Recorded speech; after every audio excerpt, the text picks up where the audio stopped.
Balancing critical acclaim and commercial success is a feat achieved by only a select few, with iconic acts like the Beatles and Pink Floyd standing as prime examples. Another artist who has navigated both the highs and lows of this precarious tightrope is Bob Dylan. While he is no stranger to critical and commercial missteps, his triumphs have soared to heights few others can match.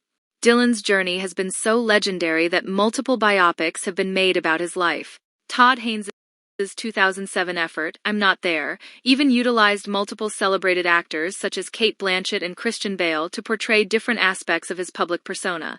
That's how substantial his story is. While some of his history has undoubtedly been inflated and hyper-mythologized, it says it all about the bard that his work and life continue to be so influential today. What's even more miraculous is that he's still going, and is practically the only true great of his era still in operation today. Apart from a few flubbed chapters over the years, he's mainly kept his work at a high level of quality that, again, even his most lauded peers failed to do. An artist of immense substance, Dylan first burst onto the scene on the coattails of the folk revival in the early 1960s. Helped on by his constant gigging and the prominence of his girlfriend at the time, Joan Baez, who he would eclipse in stature, despite her innovative strides that paved the way for him. When he released his self-titled debut in 1962, it was clear that he was no ordinary folkie.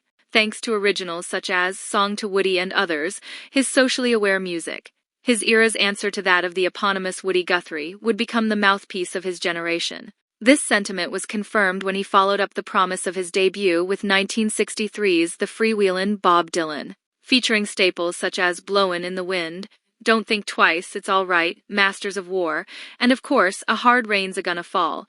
The record captures the spirit of the period with Dylan's soulful, raw delivery, emotive acoustic guitar, and most importantly, the fusion of sharp social commentary with poetic splendor. It set a new precedent in music.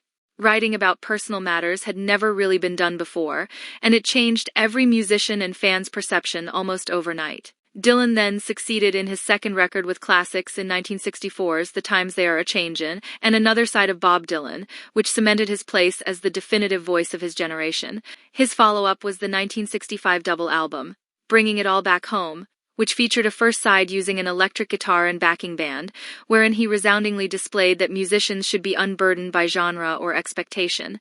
So, what is Bob Dylan's best-selling album? After that moment when Dylan bravely smashed the day's standards, he was free to do what he wanted. An angry fan might have tried to stab him for turning his back on acoustic folk, but he was undeterred.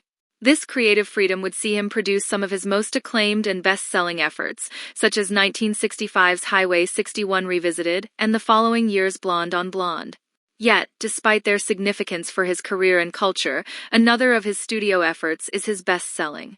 By many accounts, that is 1975's Blood on the Tracks, the emotional autobiographical record featuring Tangled Up in Blue. It is steeped in his personal life at the time, including his estrangement from his then-wife Sarah. According to most sources, it has sold 2,918,000 copies to date. While Blood on the Tracks is Dylan's best-selling studio album, two other releases top it in sales. Earning the silver medal is the 1971 compilation, Bob Dylan's Greatest Hits Volume 2, with 5,202,000 sales, and taking home the gold is its predecessor, 1967's Bob Dylan's Greatest Hits. It has 6,525,000 sales.